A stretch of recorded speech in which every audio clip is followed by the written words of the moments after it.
والدین کی نافرمانی قیامت کی نشانیوں میں سے یہ نشانی ہے۔ اللہ تبارک و تعالیٰ ان نوجوانوں کو سمجھ اور ہدایت عطا فرما دے۔ آج کے درس قرآن میں اگر کوئی ایک نوجوان بھی اپنے فعل پہ نادم ہو جائے، شرمسار ہو جائے اور اپنے ابا کے پاؤں پکڑ کر رو کر باپ سے معافی مانگ لے، اپنی ماں کو جو رلایا ستایا ہے اس کے پاؤں پہ سر رکھ کر اس سے معافی مانگ لے، تو میں یہ سمجھتا ہوں کہ ہماری یہ بجلی، ہمارا یہ ساؤنڈ، ہمارے یہ بزرگوں کا آنا چلنا گاڑی پہ، یہ سارے ہماری محنت اللہ کے یہاں قبول ہو جائے گی۔ اللہ تبارک و تعالیٰ اپنے محبوب کے صدقے میرے الفاظ میں اثر پیدا فرمائے اور ہمارے نوجوانوں کو اللہ سمجھ عطا فرما دے۔ یہ قیامت کی نشانیوں میں سے لفظ والدین کے ساتھ ایک بات ضرور سمجھیے گا۔ اللہ کے محبوب صلی اللہ علیہ وسلم کا فرمان مبارک جس کا مفہوم اس طرح سے ہے کہ چچا تمہارے باپ کے بمنزلہ ہے۔ العم سن و ابیک او کما قال علیہ السلام، چچا تمہارے باپ کے بمنزلہ ہے۔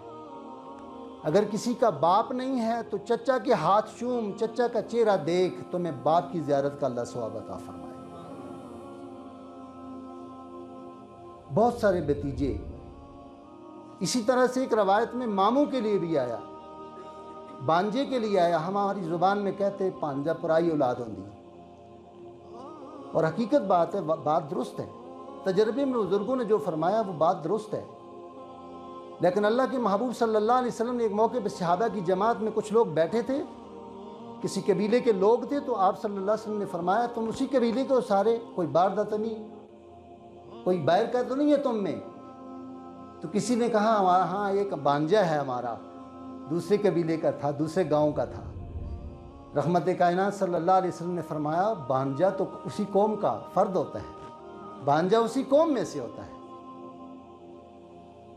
والدین کی نافرمانی اور والدین کو ستانا، اس کے ساتھ ساتھ وہ بھتیجے اور بھانجے اس بات کو نوٹ کریں جو اپنے چچا اور ماموں کے ساتھ دشمنی رکھتے ہیں، اور اللہ کے محبوب فرماتے ہیں کہ جس کا باپ نہیں ہے اگر وہ ماموں کی زیارت کر لے، چچا کی زیارت کر لے، تو اللہ اسے باپ کی زیارت کا ثواب عطا فرمائے گا۔ اور باپ کی زیارت کا ثواب ہے کتنا؟ اب حج مہنگا بھی ہو گیا اور ٹیکنیکل بھی ہو گیا۔ جو ابھی عمرے پہ جو جاتے ہیں تو ابھی ٹیکنیکل ہو گیا، کہتے ہیں جی نمازوں کے لیے بھی موبائل کے اوپر آپ پہلے کوئی ایپ لوڈ کریں گے اور پھر میسج کریں گے کہ میں آ سکتا ہوں ظہر کی نماز کے لیے، آگے جگہ خالی ہے یا نہیں ہے، پیسج ہے یا نہیں ہے، تب جا سکیں گے۔ نہیں، حج مہنگا بھی ہو گیا اور حج ٹیکنیکل بھی ہو گیا، مشقت والی عبادت ہے۔ 5-6 لاکھ روپیہ، 40 41 42 دن اپنی تجارت، نوکری، چھٹی، ساری چیزیں، یہ مشقتیں، اور اس کے بعد بھی باوجود بھی گارنٹی نہیں ہے کہ وہ قبول ہوا کہ نہیں ہوا۔ صرف مکہ کا پھیرا ہی تو نہیں تھا کہیں، صرف بچیوں کی چوڑیاں اور انگوٹھیاں لینے تو نہیں گیا تھا کہیں، حج قبول بھی ہوا کہ نہیں ہوا۔ لیکن یہاں گارنٹی ہے، رحمت کائنات صلی اللہ علیہ وسلم نے فرمایا جس نے محبت کے ساتھ جس بیٹے نے باپ کے چہرے کو ایک بار دیکھ لیا، اللہ اسے کامل حج کا ثواب عطا فرمائے۔